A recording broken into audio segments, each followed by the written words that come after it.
Katanya ya. Ini Pak Silmi juga sudah datang ya dari Kemenkumham.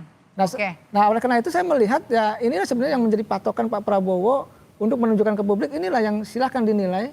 Nanti kalau tidak benar ya dikasih nilai negatif gitu, dikasih rapot merah. Kalau bagus silahkan apresiasi. Nah, ini jadi strategi sebenarnya ya? Ya, apa? Strateginya adalah meyakinkan kepada calon menteri dan wakil menteri yang dipanggil itu untuk diberi tugas khusus, apa tugasnya, yang di saat yang sama publik bisa menilai tadi. Oleh karena itu saya meyakini ini langkah baik dan bagus ya untuk mereka bekerja untuk dikawal dan diawasi oleh publik. Karena begini, begitu banyak misalkan nama-nama calon menteri yang kemarin gitu, mohon maaf ya, ada juga yang terkait dengan kasus-kasus sebelumnya. Itu kan tidak dinafikan, itu kan terjadi.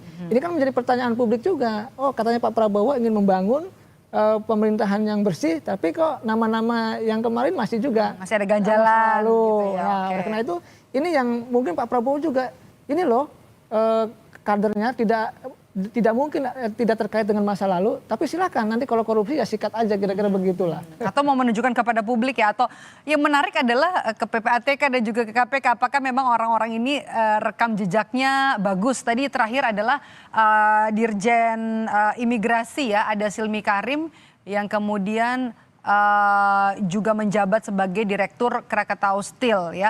Ada sejumlah terobosan juga yang sudah dilakukan oleh beberapa orang-orang yang sudah dipanggil. Kemudian berdasarkan juga rekam jejak yang memang tadi kalau misalnya Kang Ujang tadi mengatakan adalah orang-orang yang juga dekat dengan lingkaran seorang Prabowo Subianto, termasuk juga tadi kita lihat ada Ferry Juliantono. Oke, kita masih menunggu hari ini kalau yang disampaikan, mengutip dari apa yang disampaikan oleh Sufmi Dasko Ahmad, ada nama calon wakil menteri dan juga kepala badan yang dipanggil ke kediaman Prabowo Subianto untuk besok. Informasinya akan ada pembekalan juga. Oke, ini ada, wah ini apa yang bisa kita lihat ya dari Taufik Hidayat? Olahraga ini sepertinya ya. Ya tentu ini atlet ya, mantan atlet, ya dulu pernah jadi staf khusus di Kemenpora kalau nggak salah, lalu jadi caleg juga tidak jadi. Ya artinya memang kader partai kan jadi caleg. Ya mungkin punya jatah juga, punya kesempatan untuk jadi wakil menteri, bisa jadi di Kemenpora, bisa jadi loh. Kita tidak tahu, tapi ini prediksi saya lah kira-kira. Ini jadi seru ya ketika publik seperti kita begitu melihat di layar televisi siapa-siapa nama yang kemungkinan akan mengisi posisi menteri, kemudian juga wakil menteri serta kepala badan. Ini dipersilakan dilihat begitu oleh publik nama-namanya begitu. Oke, kita lihat lagi siapa yang tiba di kediaman Prabowo Subianto. Sejak jam 1 tadi memang tidak berhenti ya, sejumlah tokoh, sejumlah nama-nama hadir. Di antaranya ada dari sejumlah politisi, kemudian juga dari profesional, dan juga orang-orang yang kita katakan dekat dengan Prabowo, baik itu dari relawan di tahun 2019 lalu pada saat maju 10 tahun lalu, dan juga di Pilpres terakhir kemarin ya. Oke, kita dengarkan pernyataan terbaru. Oh bukan. Oke. Kita lihat lagi, Kang Ujang. Ya, kita sambil membaca nih, kita juga melihat profiling dari nama-nama yang dipanggil. Karena ini menarik, setelah kemarin menteri, sekarang calon wakil menteri dan juga kepala badan.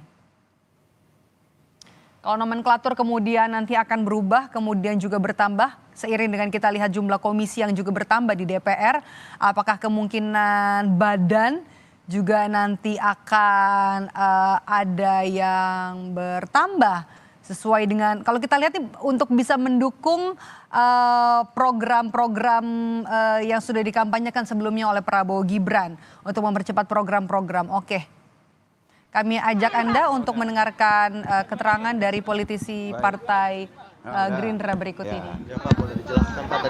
Baik, terima kasih.